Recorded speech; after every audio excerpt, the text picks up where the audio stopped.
नमस्कार दोस्तों, कैसे हैं आप सभी। आप सभी का स्वागत है हमारी क्लास में, जिसका नाम है चयनशाला एकेडमी। और इसमें हम लोग पढ़ रहे थे मेमोरी की हम लोग 2 लेक्चर खत्म कर चुके हैं, जिसमें हम लोगों ने प्राइमरी मेमोरी, कैशे मेमोरी के पार्ट्स ये सब कंप्लीट कर चुके हैं। आज की क्लास में हम लोग पढ़ने वाले हैं सेकेंडरी मेमोरी। ये सेकेंडरी मेमोरी क्या होती है, उसके क्या काम होते हैं और क्या उसके टाइप्स होते हैं। तो बिना समय गवाए क्लास को शुरू करते हैं, ठीक है। अब हमारी आती है सेकेंडरी मेमोरी। सेकेंडरी मेमोरी क्या होती है? तो सेकेंडरी मेमोरी के बारे में हम लोगों ने पढ़ा था कि सेकेंडरी मेमोरी हमारी परमानेंट मेमोरी होती है और ये नॉन वोलेटाइल मेमोरी होती है। सेकेंडरी मेमोरी जो होती है, इसको 4 भागों में बांटा गया है।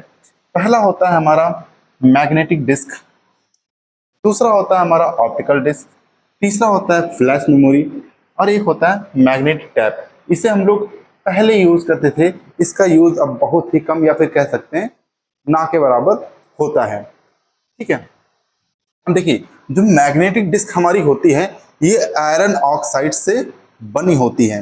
आयरन ऑक्साइड एक मटेरियल होता है, उससे हमारी मैग्नेटिक डिस्क बनी होती है। एग्जांपल इसका क्या है? हार्ड डिस्क और फ्लॉपी डिस्क, ये दोनों हमारी किस टाइप की डिवाइसेस हैं? मैग्नेटिक डिस्क डिवाइसेस हैं, ठीक है। दूसरी आती है ऑप्टिकल डिस्क। देखिए, ऑप्टिकल का मतलब होता है जो पतला हो, है ना, चपटी चीजें हो, वो किस में आती है? ऑप्टिकल में आती है। इसका एग्जांपल क्या होगा? सीडी होगा और डीवीडी, है ना। इन सभी के फुल फॉर्म अभी हम लोग बात करेंगे, है ना। जैसे HDD हमारा होता है, HDD हार्ड डिस्क ड्राइव। वैसे CD आता है, इसका फुल फॉर्म होता है कॉम्पैक्ट डिस्क। डीवीडी का होता है डिजिटल वर्सटाइल डिस्क, है ना। फिर फ्लैश मेमोरी आती है हमारी। फ्लैश मेमोरी के एग्जांपल क्या है? इसमें हमारा पेन ड्राइव, SSD, है ना, और SD कार्ड, ये सारे हमारे किस में आते हैं? फ्लैश मेमोरी में आते हैं। मैग्नेटिक टिप, ये पुराने जमाने में यूज होते थे, है ना, अब इनका यूज नहीं होता है।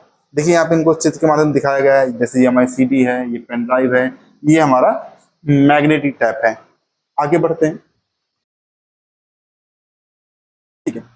अब सबसे पहले हम लोग बात करने वाले हैं मैग्नेटिक डिस्क, ठीक है।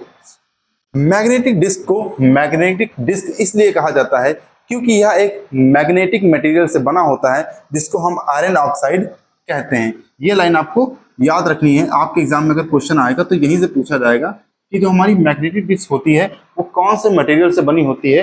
वो बनी होती है आयरन ऑक्साइड से, ठीक है। अब यहाँ पर मैग्नेटिक डिस्क के एग्जाम्पल दिए हुए हैं। मैग्नेटिक डिस्क में हमारा फ्लॉपी डिस्क और हार्ड डिस्क, ये 2 चीजें आती हैं, ठीक है।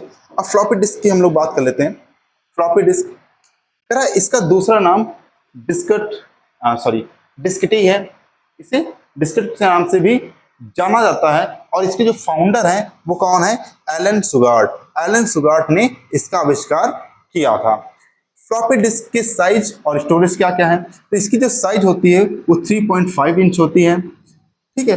और ये 5.25 इंच की भी होती है और 8 इंच की भी होती है। जो 3.5 इंच की फ्लॉपी डिस्क होती है उसकी स्टोरेज कैपेसिटी 1.44 MB होती है। जो 5.25 इंच की फ्लॉपी डिस्क होती है उसकी जो स्टोरेज कैपेसिटी है वो 160 KB से लेकर 360 KB तक होती है, ठीक है। और जो 8 इंच की होती है इसकी 80 KB तक स्टोरेज कैपेसिटी होती है। आगे बढ़ते हैं, डेटा स्टोरेज। अब देखिए, डेटा स्टोरेज के बारे में एक चीज जान लेते हैं। जो हमारी हार्ड डिस्क होती है ना, इसमें जो हमारा डेटा होता है वो ट्रैक्स और सेक्टर्स में स्टोर होता है। कह रहा है फ्लॉपी डिस्क और हार्ड डिस्क में डेटा सेक्टर्स में स्टोर किया जाता है ना। इसमें एक टर्म आता है सेक्टर। सेक्टर क्या होता है? कह रहा कॉन्स्ट्रिक्ट सर्कल्स को ट्रैक्स कहा जाता है। यानी देखिए, जैसे ये हमारी मैग्नेटिक डिस्क का अंदर का पार्ट बना हुआ है, इसमें तो ये सर्कल्स आप देख रहे हैं, ये जो सर्कल, ये वाला जो हमारा पार्ट है ना, ये जो पार्ट्स हैं, ये जो पार्ट्स हैं हमारे, ये हमारे क्या होते हैं? ये हमारे ट्रैक्स होते हैं। ये हमारे क्या होते हैं? ट्रैक्स होते हैं। जैसे एक ट्रैक ये हो गया, दूसरा ट्रैक ये हो गया, तीसरा, चौथा, पांचवा, छठा, सातवां, आठवां, है ना। ये सारे हमारे क्या है? ट्रैक्स हैं। और ये हमारा कोर होता है। लेकिन अगर इसी को हम इस तरीके से बांट दें,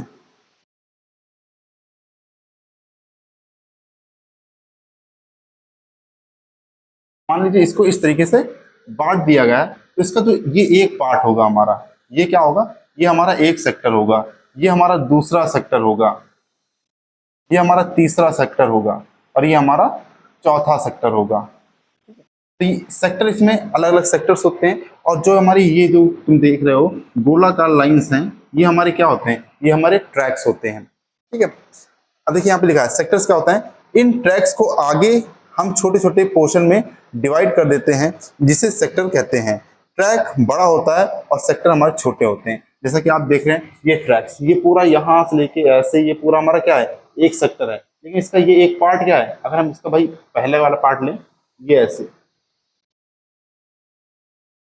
है ना, इसका एक ये पार्ट तो यहाँ से यहाँ तक ऐसे आया, ये हमारा क्या है, ये हमारा एक सेक्टर होगा।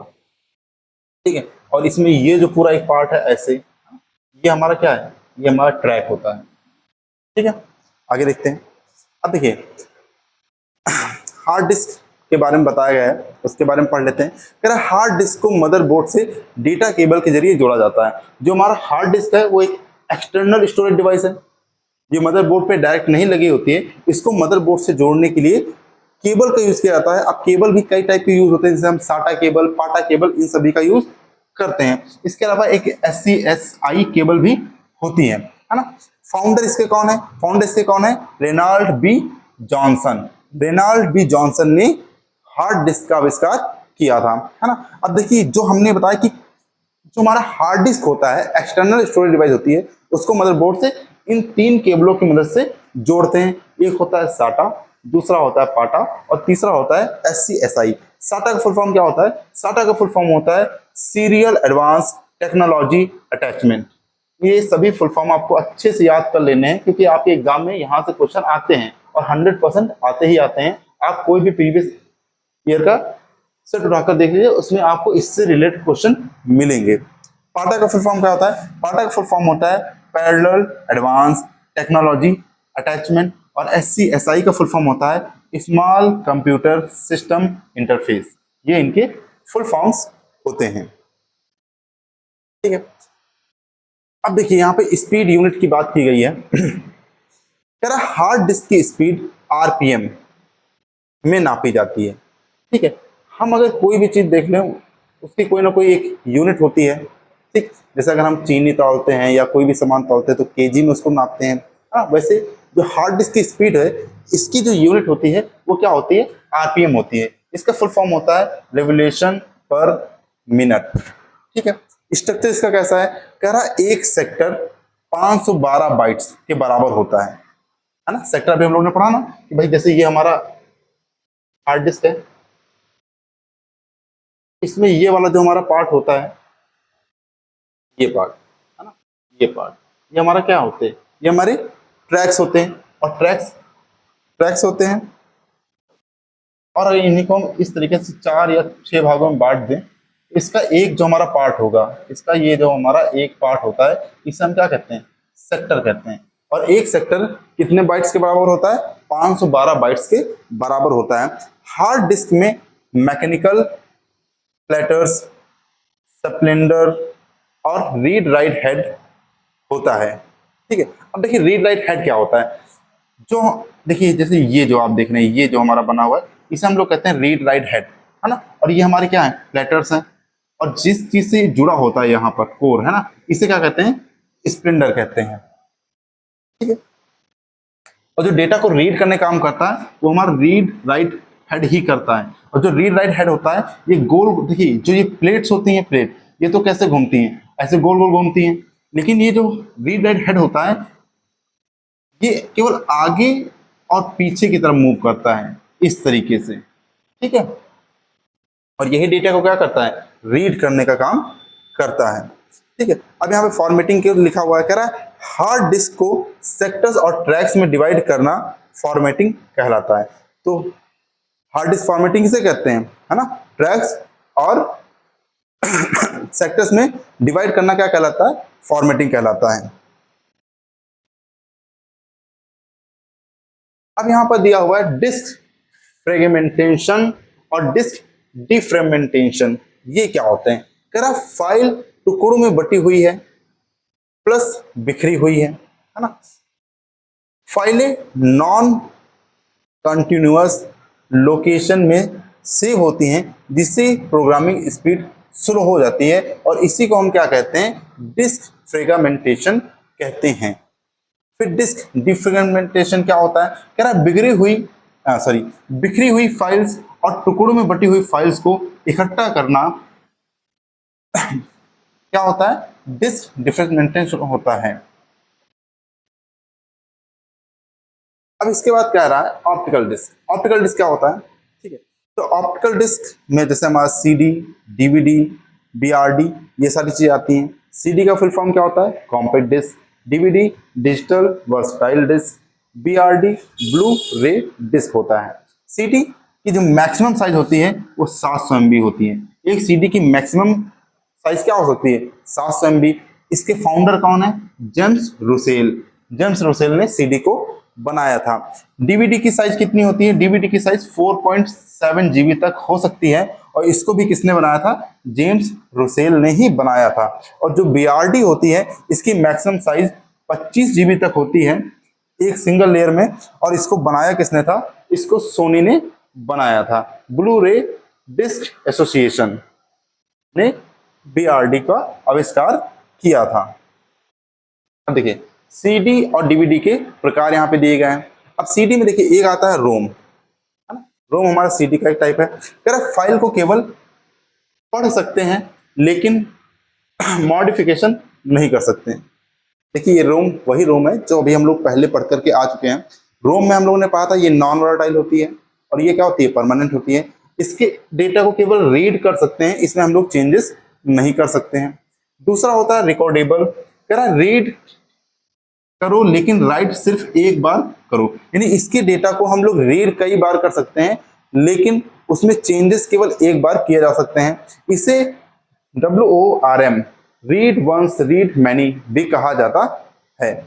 जितनी मर्जी पढ़ो, जितनी मर्जी बार राइट करो और एडिट करो, ये किस में होता है, RW में होता है, रीराइटेबल। इसको हम जितनी बार चाहें उतनी बार पढ़ सकते हैं, या फिर जितनी बार चाहें उतनी बार चेंजेस कर सकते हैं।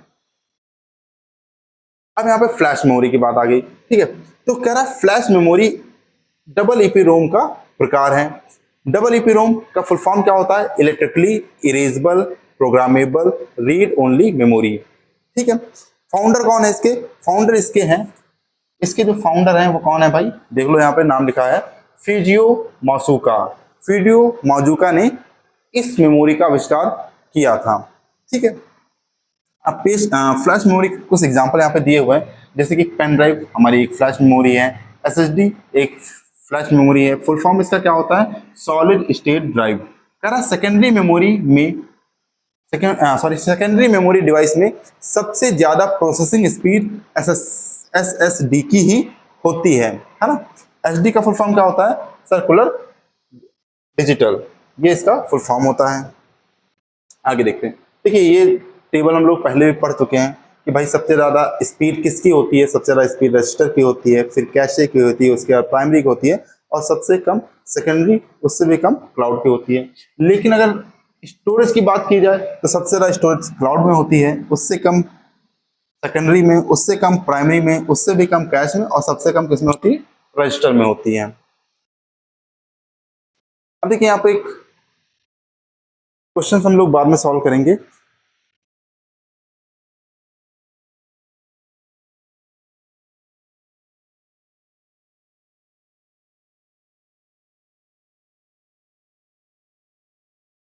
अब देखिए यहाँ पे एक क्वेश्चन आता है कि सीक टाइम क्या होता है ना।